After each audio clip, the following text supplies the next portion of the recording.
Hello everybody, Hahano here, this time bringing you Nautilus in the jungle. Nautilus's early jungle is pretty slow. He's really easy to counter jungle. He also needs a lot of farm to get pretty strong. And really when you duel him in the early levels, he doesn't do too much damage. However, despite these, he has so much CC. He has about a team's worth of CC between his auto attack snare, he has a pseudo blitzcrank grab, he also has a team knock-up and stun, and that's not mentioning his AoE slow. So my typical path with Nautilus is I go wolves, blue, wraiths, golems, and then I'll go red or gank. He is a very strong ganking jungler, so I recommend that you gank often, but make sure not to overdo it on the ganks. Oftentimes you will gank and continue ganking, and you will fall behind in levels and farm. Nautilus is another jungle tank, which means that your primary job is not to necessarily do damage and kill the enemy, but to keep your team alive. This is really evident in Nautilus because his early damage is really lackluster, but once you get some items, it starts to become a lot better. However, his primary source of damage is his shield, so if you're protecting your team and have your shield up, you're already doing a lot of damage to their team. So when you're in a fight, and I'll run through it later in this video, you want to learn how to keep your team alive, CC important members of their team, and win the fights. I'll also go over how not to use your hook and other CC maneuvers. Nautilus is a really strong ganking jungler. Here I notice there's a skirmish going down on bottom. So I come in, use my hook to pull Gragas and snare him, and then turn to the weakest member on their team chasing ours, which is Nunu. After I take down Nunu, I stick around to defend that tower. Here our Wukong goes onto their Riven.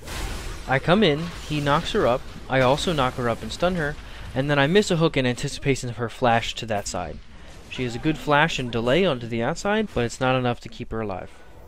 Here we're doing a tower dive on bottom, and I use my hook to get closer to Janna to secure the kill. In this clip I'm invading Volibear's jungle and pushing him off of his red. I notice he runs away and their mid and top come to support.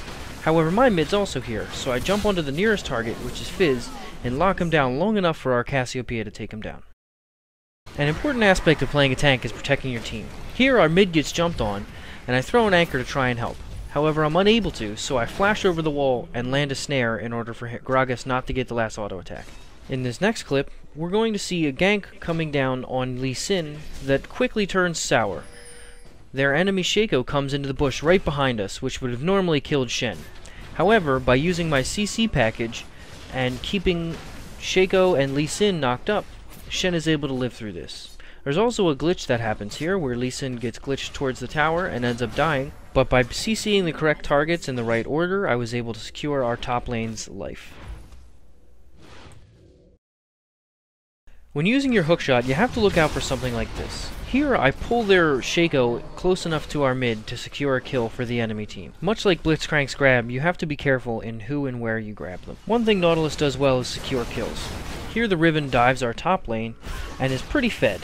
Now it seems a bit excessive, but she was very far ahead, and we were able to CC her and keep her from killing our team. I see Janna here, and I go onto her with my slow. We continue moving, and I get in position for a hookshot. I pull her back, and then snare her, giving us the kill onto Janna. Volibear throws me into his team, but it doesn't really matter, and we just continue to pressure this middle tower.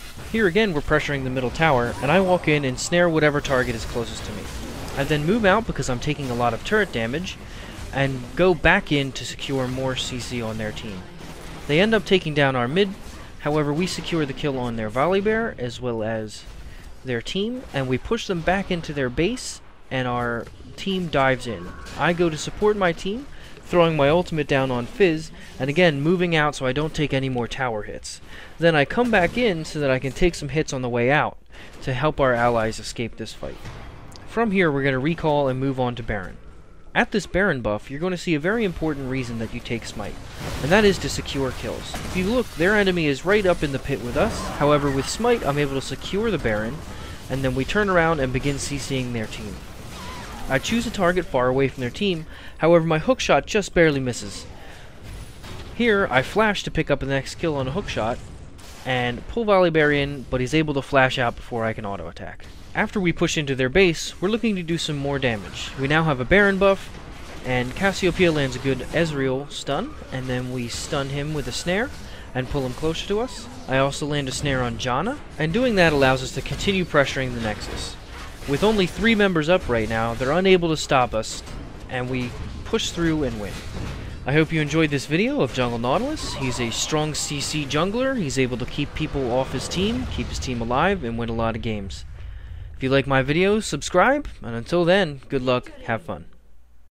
There's blood in the water.